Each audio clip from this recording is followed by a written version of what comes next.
What's the first thing that an organization that's got 1,000 PDFs and they realize they've got to start dealing with this, et cetera? We'll talk about why this might have happened a little bit more later on, but what's the first step somebody should do?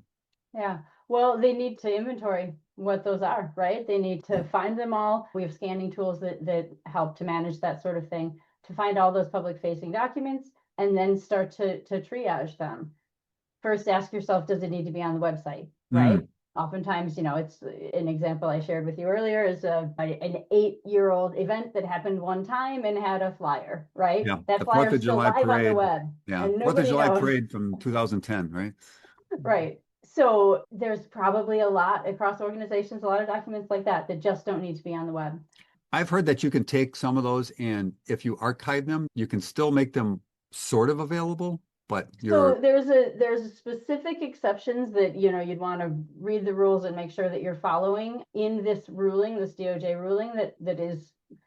And just to back up for a quick second, the DOJ ruling is adding a compliance deadline, right? That's what's new in all of this is the mm, compliance deadline, which was supposed to be April and is now going to be April of next year. um, Okay, so archive documents in the DOJ ruling, there's a specific section about what it means and what is allowable as an exception that can be archived. So yeah. archive documents don't have to be remediated, but if Mm-mm. you're going to treat them in that way, they have to be something that was published before the deadline, is specifically kept for research and, for example, like just a record keeping document, like a meeting minutes from a meeting 5 years ago, right? Yeah.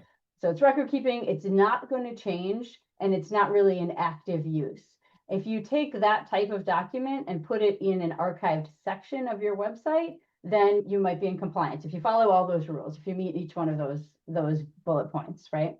Okay. Those are documents that don't have to be remediated. But if you have that same meeting minutes, but it's for next month's meeting and or let's say next year's meeting and it's beyond the deadline, Yeah. anything that is created after the deadline, regardless of if it's that type of sort of record keeping document, it Yep. still has to be Has to compliant. be, it has to be compliant. And so we have documents now, meeting minutes is a great example because they might go back 20 years. And so you can take a large section of them, put them in an archive. Is it have to be labeled that way specifically on your website, or is there something?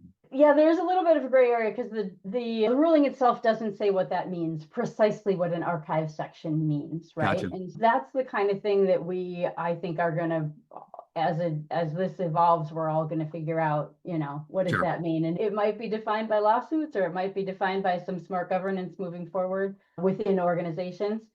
Yeah. Sounds like lawsuits might win.